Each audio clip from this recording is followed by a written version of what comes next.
Hello అండి, welcome back to my channel. ఎలా ఉన్నారంతా? బాగున్నారా? నేనైతే చాలా చాలా బాగున్నాను.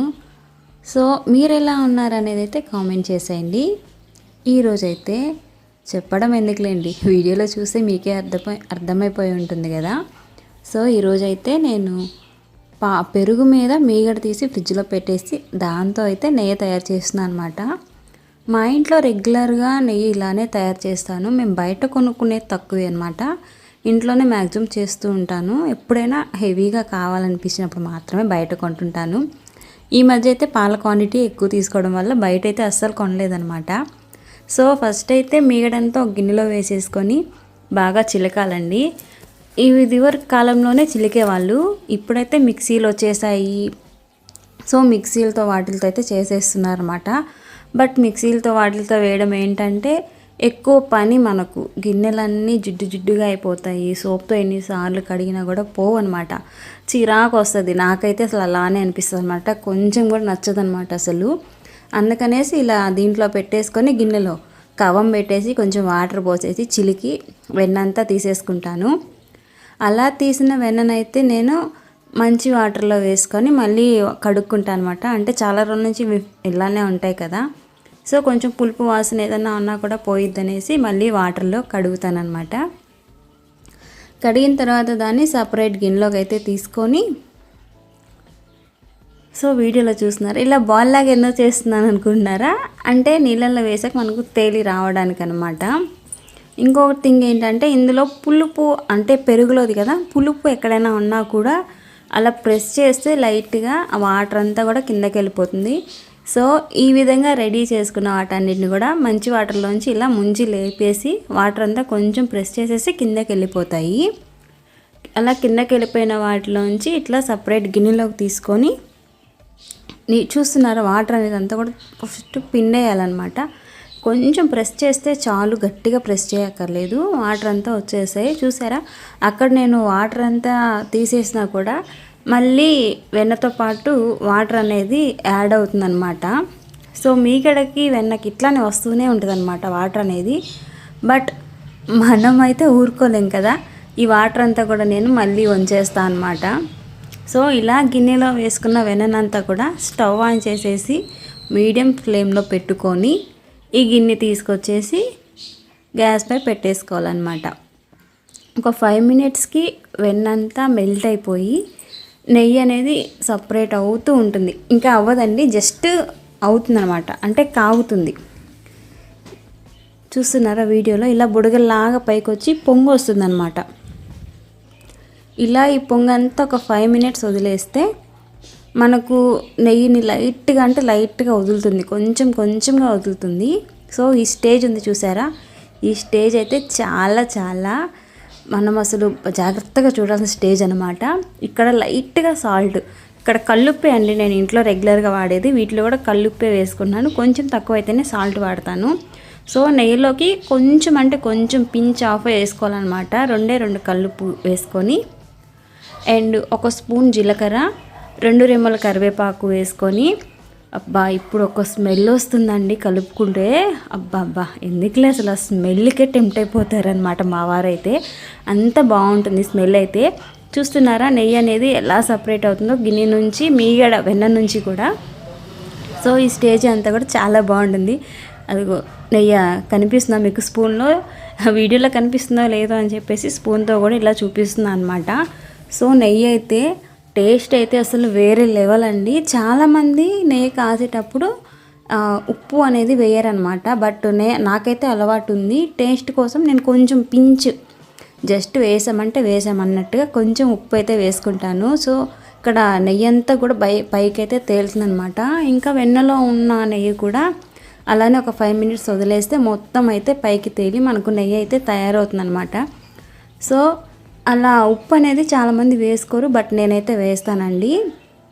అండ్ జీలకర్ర కూడా కొందరు ఆప్షన్, అది మీ ఆప్షను, నేనైతే వేసుకుంటాను. కొందరైతే ఆప్షన్గా వేసుకుంటారు, లేకపోతే లేదు, ఎవరిష్టం వాళ్ళది కదా.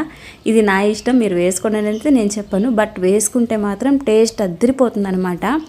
అండ్ నెయ్యిని కరివేపాకు వేసే కాకుండా తమలపాకు వేసి కూడా కాస్తారండి. సో ఆ ఫ్లేవర్ కూడా బాగుంటుంది. నెక్స్ట్ టైం నేనైతే నెయ్యి ప్రిపేర్ చేసేటప్పుడు ఈసారి తమలపాకుతో అయితే ట్రై చేస్తాను అనమాట. చాలా అంటే చాలా బాగుంటుంది.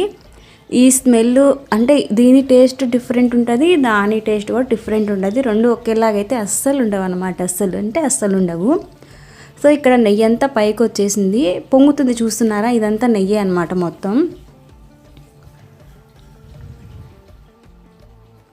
కనిపిస్తుందా మొత్తం? అంటే జూమ్ చేస్తున్నా, కనిపిస్తుందా లేదా అని చెప్పేసి.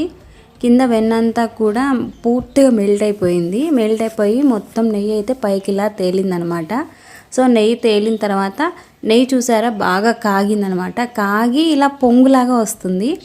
సో నెయ్యి అయితే ప్రిపేర్ అయిపోయింది. చూస్తున్నారా, కింద వెన్న ఉంది కదా మనకు, ఆ వెన్న అనేది కలర్ షేడ్ అయిందనమాట. అదిగోండి, లైట్ గోల్డ్ కలర్లోకి వచ్చింది కదా. సో మనకైతే నెయ్యి అయితే రెడీ అయిపోయిందండి.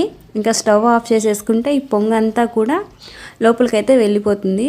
నేనేంటంటే గిన్నె సరిపోతుంది అనుకున్నాను, బట్ గిన్నెకి కొంచెం ఎక్కువైందనమాట, పొంగింది. మీరు మాత్రం ట్రై చేసేటప్పుడు కొంచెం పెద్ద గిన్నె పెట్టుకోండి. నేను ఈసారి వెన్న తక్కువే ఉంది కదా, ఈ గిన్నె సరిపోయిద్ది అనుకున్నాను, బట్ సరిపోలేదు. సో మీరైతే చూసుకొని క్వాంటిటీ ఎంత ఉంది, ఎంత సరిపోయిద్ది అనేది. సో వెన్న శాతం సగం ఉందంటే అంతకు మించి మనం కొంచెం పెద్దగా ఉండే గిన్నె తీసుకోవాలన్నమాట. ఇక్కడైతే నేను స్టవ్ ఆఫ్ చేసేసానండి.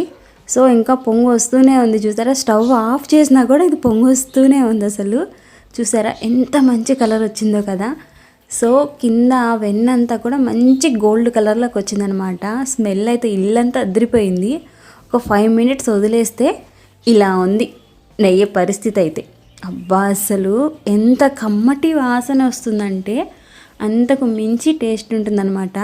నేను ప్రతిసారి చేసేటప్పుడు నేను ఇలానే చేస్తుంటాను. నెయ్యి అయితే టేస్ట్ అయితే చాలా బాగుంటుంది. ఇప్పుడైతే దీన్ని డైరెక్ట్గా కొంచెం కూల్ అయిన తర్వాత ఒక గ్లాస్ జార్లో కానీ స్టీల్ జార్లో కానీ ఇలా స్ట్రెయిన్ చేసేసుకోండి. సో ప్లాస్టిక్ అయితే వాడద్దు. సో ప్లాస్టిక్ అనేది హెల్త్కి కూడా మంచిది కాదు, బట్ ఇలా నెయ్యికి వాటికైతే అస్సలు వాడద్దు. నెయ్యి అయితే పూసగా అండ్ చాలా టేస్టీగా ఉంటుందన్నమాట. సో ఏం లేదు, జస్ట్ కొంచెం ఉప్పు వేసామన్నట్టు ఉండాలి. 1 స్పూన్ జీలకర్ర వేసుకోవాలి, కరివేపాకు, ఇంతే.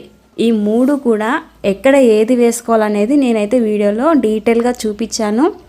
అండ్ మర్చిపోతారని వీడియో ఎండింగ్లో కూడా చెప్తున్నాను అనమాట. సో ఇదనమాట వీడియో. నచ్చితే లైక్ చేయండి, ఛానల్ని సబ్స్క్రైబ్ చేసుకోండి. ఈ నెయ్యి కాసే పద్ధతి మీకు ఎలా అనిపించింది అనేది కూడా కామెంట్ చేయండి. మీరైతే మీ ఇంట్లో ఎలా నెయ్యి కాస్తారనేది కూడా నాకు కొంచెం చెప్పండి. అంటే నాకన్నా ఇంకా టేస్ట్గా కాసే పని అయితే నేను కూడా ట్రై చేస్తాను అనమాట, కొంచెం డిఫరెంట్గా అనిపిస్తే. బాగా చూడండి ఎంత నీట్గా వచ్చిందో. నెయ్యి క్వాంటిటీ కూడా చాలా బాగా వచ్చిందనమాట. నేను ఒక చిన్న బాక్స్ ఫుల్గా తీసుకున్నాను, ఎక్కువ కూడా తీసుకోలేదు. చూస్తున్నారా ఎంత బాగుందో కదా, కలరు మంచి గోల్డ్ కలర్లోకి వచ్చిందనమాట. కనిపిస్తుందా? అండ్ వీడియో నచ్చితే లైక్ చేయండి, ఛానల్ కూడా సబ్స్క్రైబ్ చేసుకోండి. వీడియో మీకు ఎలా అనిపించింది అనేది కూడా కామెంట్ చేసేయండి. సో ఒక 2-3 hours వదిలేసిన తర్వాత నెయ్యి పూసగా ఉంటుందన్నాను కదా, మరి అది చూపించకపోతే మీరు అడుగుతారు కదా, ఏంటక్క నెయ్యి పూసగా ఉంటుందన్నారు కదా, ఇలా ఉంది ఏంటి ఆయిల్ లాగా అంటారుగా. అందుకనే కొంచెం దగ్గర పడ్డాకైతే చూపిస్తున్నాను. చూస్తున్నారా, వీడియోలో కనిపిస్తుందా నీట్గా నెయ్యి అనేది ఎంత పూసగా ఉందో అనేది. సో ఈ మెథడ్లో కాస్తే మీ ఇంట్లో వాళ్ళు కూడా నెయ్యి టేస్ట్ ఎక్కడ కొన్నావని అడుగుతారు, కానీ ఇంట్లో నువ్వే చేసావని మాత్రం అడగరు. దయచేసి బయట కొన్న నెయ్యి అయితే వాడద్దు, చాలా కెమికల్స్ వేసి చేస్తూ ఉంటారు కదా. సో అందుకు ట్రస్టెడ్ కంపెనీస్ అయితేనే నెయ్యి బయట తీసుకోండి, లేకుంటే లేదు. ఇలా ఇంట్లోనే చేసుకోండి. వీడియో నచ్చితే లైక్ చేయండి, ఛానల్ని కూడా సబ్స్క్రైబ్ చేసుకోండి. Thanks for watching.